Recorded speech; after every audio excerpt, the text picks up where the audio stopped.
FSN Radio. It's all about what's next. Go to financialsurvivalnetwork.com and sign up for your free weekly newsletter. You'll also get 3 free reports. The Financial Survival Network. It's all about what's next. Welcome. You are listening to the Financial Survival Network. I'm Kerry Lutz. It's 6/18/19. Yes, we're well through the month, man. This month flew by. Summers always fly by, even though summer is by no means the most pleasant of seasons in sunny South Florida. It's probably the worst, but we're not there yet. August, September, those are the worst months by far of the summer. Right now, it's just rains all the time and it cools things off. But we haven't cooled off our Bitcoin price competition. We've upped the ante. The winner, the person who gets closest to the price of Bitcoin on July 20th, and all entries must be in by 7/14. We don't want any undue advantages here. Will win 40 pre-1965 90% silver quarters worth over $100. Each runner-up, there'll be 5, will each receive 1 pre-1965 quarter worth about $2.70 a piece. Hey, we're sports here. What can you tell you? This is the Financial Survival Network. We got to survive too. But email us in the subject matter, Bitcoin, anything after that. Tell us your prediction. If you're listening on YouTube, remember, no entries will be taken off of comments. We just can't do that. It's impossible to know who you are. You got to email us, kl@kerrylutz.com. Well, we're getting ready for the Maga festival in Orlando, and President Trump will be speaking. He'll be firing off his 2020 campaign, although if reality be known, the campaign has never stopped from the day he was elected. That's one of the brilliance. That is the brilliance of Trump, whether you love him or hate him, whether you think he's a half-wit moron who just happened to hit life's lottery in the Lucky Sperm Club, or whether you think he's the greatest genius that ever passed. Look, the way it worked before, you'd win the presidency, you'd hang out for 2 years, you'd see what dwarfs your opposition put up against you, and we got some real mental dwarfs here for sure. Out of these 24, I don't know how any of them could get elected dog catcher in a town overrun by mutant canines, but leave it to them. They found these people. I don't know if they found them in bus station restrooms. It's hard to know where they found these people, but they've got them. So point being, Trump never stopped campaigning. He started with the rallies right after he got into office. He's never stopped. The enthusiasm for President Trump among his core constituency has done nothing but go up. And that is the reality. The surveys, these fraudulent polls showing Trump not being able to beat Pete Buttplug in a 3-way race. I mean, it's just ridiculous. You're going to see. Don't take my word for it. I was only one of 24 prognosticators who said Trump was going to win in the first place. So what the heck do I know? Go watch CNN because they know everything. Well, someone who knows way more than CNN, who is also ahead of the curve, is our good friend, Karen Kataline. And you find her at KarenKataline.com. And Karen, it's great to have you back. Always good to talk to you, Kerry. And, there's this phrase that I now have called a California genius, which is kind of just not quite normal intelligence, since the bar is very low in California. Well, it's, some of the best educated people I know are some of the dumbest people I know. And education, because really what they say is determines your success in life and determines your happiness is your emotional IQ. And these people are they're on the negative scale. I mean, they go up and they have an impeach Trump rally and they scream at the moon. Now, the last people that screamed at the moon, it hasn't really worked out very well for them, Karen. I mean, hey. Yeah, but You know what, Carrie? The thing is that if you're a Democrat, you have to. One of the requirements of being a Democrat is that you can't care about outcomes and results. Because if you strictly do, intentions. you will be forever disappointed. Of course, Democrats always are perpetually disappointed. Yeah. But if you care about results and you look at every city that has a Democrat machine controlling it, then you know that leftist policies, socialist policies, communist policies never work. But if you're only on your emotions and you're only focusing on your emotions, you don't really care about results. So if you scream at the moon, it's really okay because you're venting and you're a victim. And that's what's most important. That's so true. And you show me a failing city, I will show you a city that has been under Democratic one-party rule primarily for at least the past 30 to 50. You go back to Chicago, the last Republican mayor they had in Chicago, he left office when Al Capone was marched off to Alcatraz. And it's been all downhill ever since. You know, Al Capone ran Chicago when they had their last mayor, their last Republican mayor. So let's look at this guy. They call him Joe Biden. He's like the great white hope of the Democratic Party. And this is in a time when they don't want white men, old white men who are straight. I mean, all those are negatives. This guy is in the lead, but he is like a severely flawed candidate. He needs to be running Geritol intravenously because the guy makes low energy Jeb look like a freaking long cross country sprinter. And not only that, but he's a plagiarist. And a corrupt bastard. Not that ever bothered a liberal, but he's a well-known plagiarist. Apparently, he keeps doing it. Yeah. And he says whatever he has to get his popularity going. I mean, it's amazing that this stuff is done in such plain view.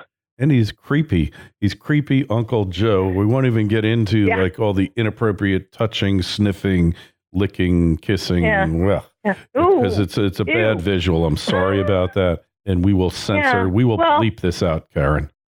We will bleep those words out. You know, it's proof positive that Democrats do everything that they accuse people of.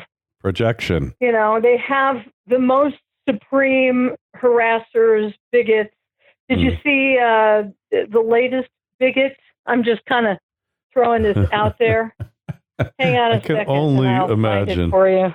I can only imagine. It was an actor, who I just posted it on my Facebook page. Yeah. This actor, hang on, and I'll tell you.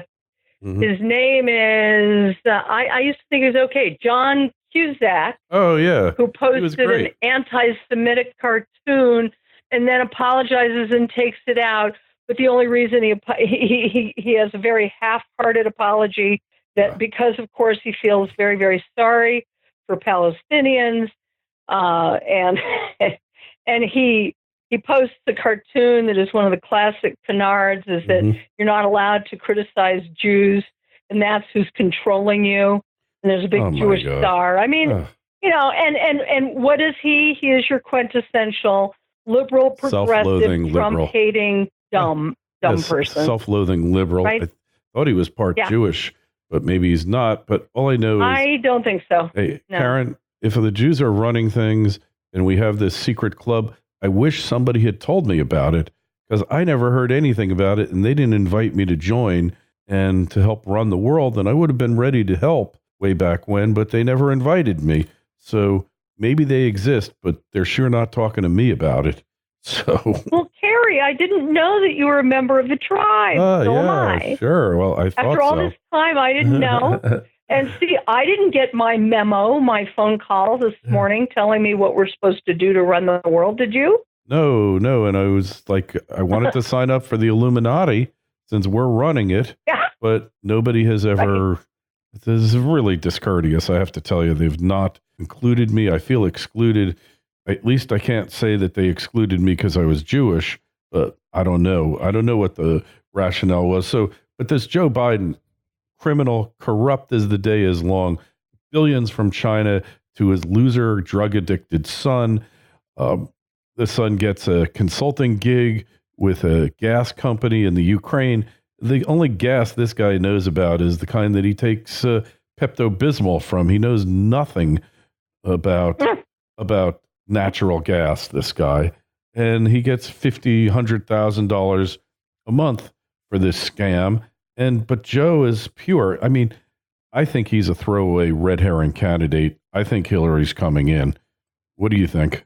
You do? I really believe it. That. I think that she's going to come to the rescue. Is it impossible? No, I don't think it's impossible. However, did you read also that they tried to do a Broadway show about Hillary and I guess the 2016 election, and it had about 4 performances. People are sick to death of Hillary Clinton and all the Clintons. You know what that's called. But that's not the biggest problem. The biggest problem is they know that she is perhaps the most corrupt in plain view. Well, that makes her eminently qualified. Family that we've ever seen.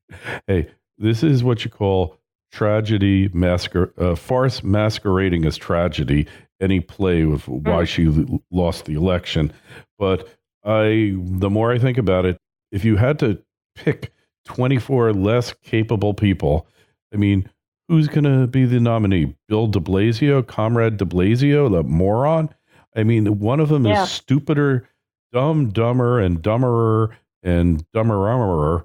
You know, they're just idiots. They really. You know what, Kerry? The one I'd be afraid of. I think there's a lot of money and desire among the hardcore socialist left behind Kamala Harris. But if she doesn't catch fire, the one that I'd be afraid of, I don't think she'll do it either, would be Michelle Obama. I think she's enjoying her cushy lifestyle too much. No, they're just making money. And she never liked being in the, the Obamas just care about making money and not getting implicated in Spygate. But the fact of the matter is she never liked Washington. She never liked being first lady. She liked all the perks. She loved going on $10 million jaunts with her homies and her girlfriends and all that. But the whole political thing, she never liked. And because there was that time where she was talking to Sarkozy's wife, and she just said that she hated it, hated being there, and didn't want to be there. And, that was the French president. Her name was Carla Bruni, I think. And, supermodel. Yeah. Supermodel. She said, I hate this. And it was almost like Obama and Michelle were being groomed to be the last emperor. If you saw the movie The Last Emperor of China, I did see that. Yeah. So the emperor, from the time he was like a child, was basically imprisoned by the bureaucracy. And then he takes a wife, and then they're total figureheads that oversee the conquest of China and facilitate Japan's invasion and takeover of the country through their signing off on these horrible acts that are unspeakable. And for that, he became really pariah, and he was the last emperor. And I kind of feel like the Obamas were being groomed to be the last emperors, and then Hillary was going to be the last empress, and then that was going to be the end of the country as we know it. But a funny thing happened on the way to the last empress, right? And that was Donald Trump. For a guy that's hated by everyone, and let's face it, everybody hates him. Karen, you know that. He's having this MAGA festival in Orlando to announce his 2020 campaign. They've been waiting there a day and a half. There's going to be 100,000 people there, perhaps, when all is said and done.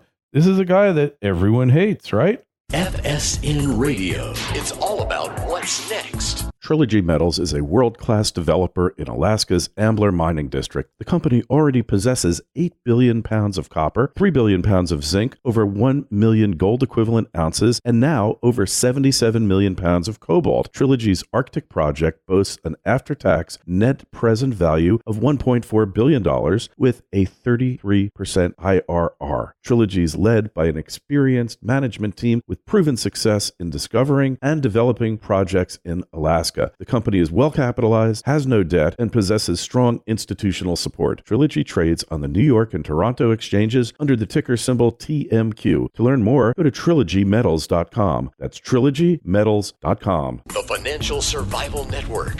It's all about what's next. Yeah, and not only do I not think everyone hates them, but even the people that have been trumping up hate for them since before he was inaugurated, and I love saying that because it's true, even they don't really hate him. Yeah. I wrote a blog post called, Why They Hate Trump.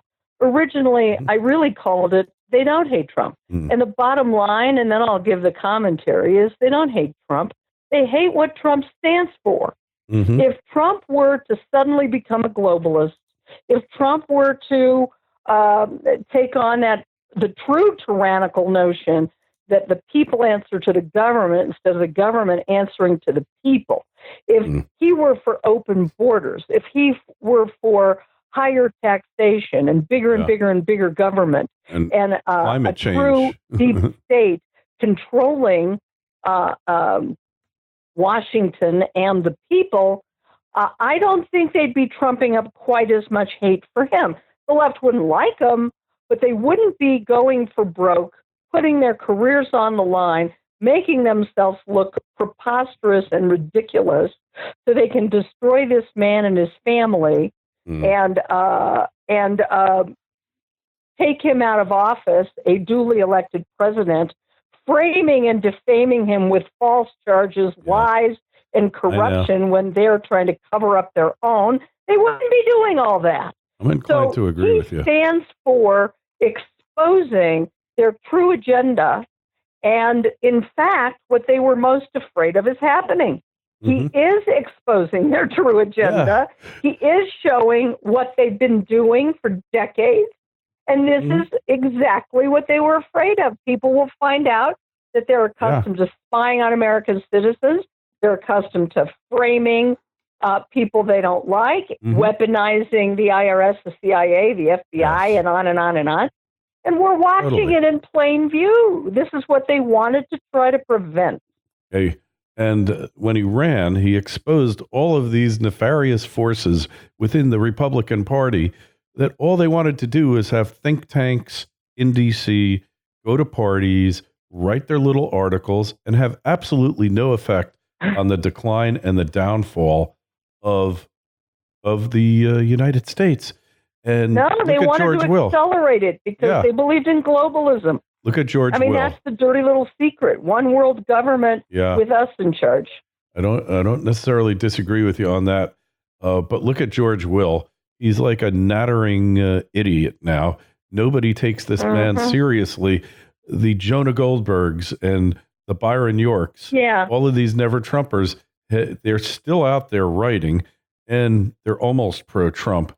But they've come down so many pegs, Karen, because of their... Well, some of them have lost their career over it. Very true. And see, I do not think... Here's what I wrote in my blog, my latest blog, which just came out yesterday, called, what does George Will really stand for? And he wrote a piece, you're not really pundits are supposedly not to criticize other pundits, but I don't have a problem with it, especially when it's the likes of Bill Kristol and George Will. Billy Crystal. Bill Kristol, right.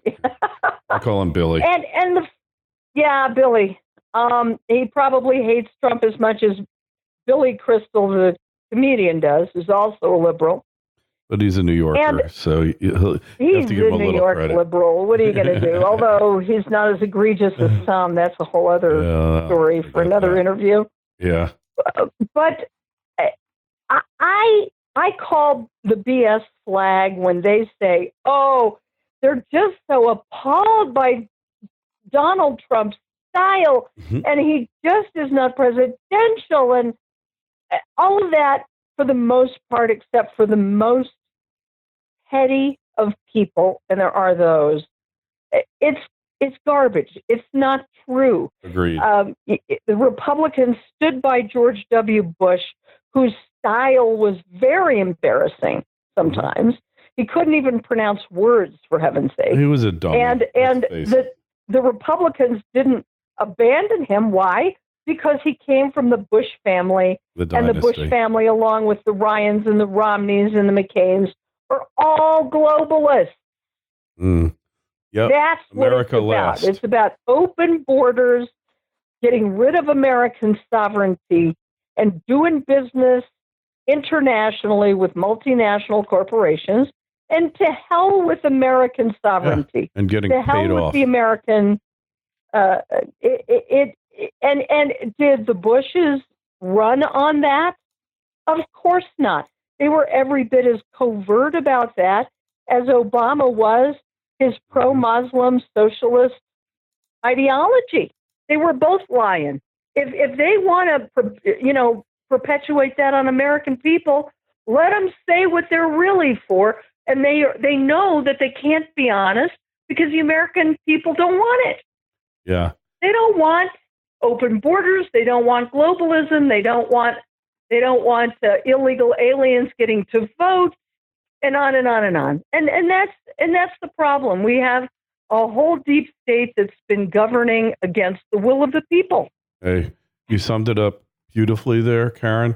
Thank you. It's so tough. Not that I have strong opinions about this. You understand? No, Gary, not right? you. Why would you? No. But seriously, no. Hey, we're in this area where I don't know where people are coming from. I've given up. Try not to talk about politics. Try to talk about the positive things in life, which there's a lot of. And my life does not revolve around politics. I don't care about it, really. I find Trump to be this singular figure, divisive, polarizing, disruptor, funny as hell. One of the funniest people I've ever met.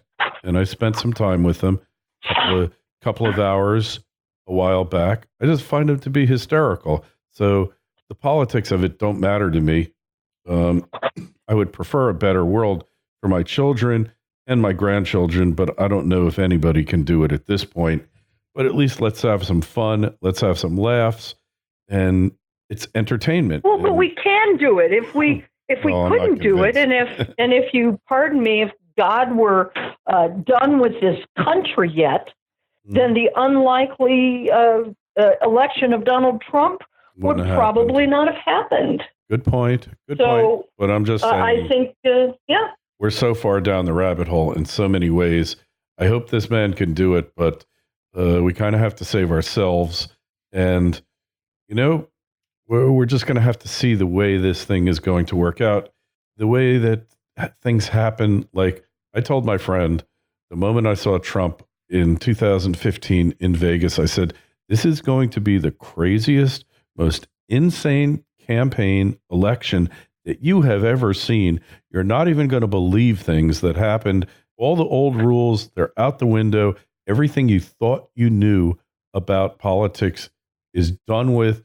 You don't know anything about it because this has never been done before. And I knew it because I had participated in a couple of local elections, and we just took to calling the other side criminals, the ones who were running this town that I lived in. We just took to every decision.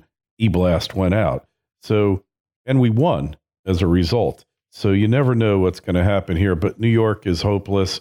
But let's see, because, you think that states are hopeless, they'll never turn around, and yet things happen, and there are mega trends that take place that change it all. Hey, Karen, so prediction for 2020, who will be the Democratic nominee? I don't have a prediction for that. I'm not a prognosticator. You aspire to it. The people that, well, I mean, it's looking positive for Biden, but anything could happen. And I don't think, no matter how cautiously optimistic I am, that Trump will win re-election. We can't possibly sit on our laurels. We have to work very hard because this could well be an election between the ideologies of socialism and capitalism, free markets versus tyranny. And if that's the campaign, we need a campaign like that. We need to start educating people about the horrors of socialism and the horrors of people who appoint themselves Lord and Master over the rest of us. So anyway, I think we have to be extremely vigilant, and it's going to be a heck of a roller coaster ride, is all I can say. If you want to tell me I'm wrong, please visit me at KarenKataline.com. Karen, Karen, Kataline, Kataline.com, and you can find all my stuff there. Right. All right. Excellent. Karen, it's great to have you on. You have a podcast also, correct? Yes. In fact, I'm broadcasting today, Tuesdays. Every Tuesday at 2 o'clock, I do a live internet talk radio program. I'm going to do it in a couple of hours, and I just want a trademark on it. Oh, so now I have a trademark on spouting off. That's great. You're better off when you're spouting off. That's terrific. Congratulations on that. Dear. We'll be sure to tune in. And hey, questions, comments, make sure you get in your entries by July 14th. The prize has been upped to 40 pre-1965 90% silver 25-cent pieces, whether they're Liberty quarters or they're Washington quarters. Anyway, we'll be giving them out. KL@Kerry Lutz. That's the email address. Put in the subject line Bitcoin, whatever to follow, and you will be entered. And then we'll announce the winners on July 21st. Karen, it's great to have you on as always. Hey, questions, comments, KL@KerryLutz.com, Twitter feed @KerryLutz, Facebook page Financial Survival Network. Don't forget, you people listening on YouTube, email us your entry, please. We do not accept entries in the comment fields of YouTube, but feel free to comment anyway. Some of the best comments, best feedback we get is from the YouTube channel. Karen, we'll talk to you real soon. Thanks so much. My pleasure. Always great talking to you, Kerry. FSN Radio. It's all about what's next. Go to financialsurvivalnetwork.com and sign up for your free weekly newsletter. You'll also get 3 free reports. The Financial Survival Network. It's all about what's next.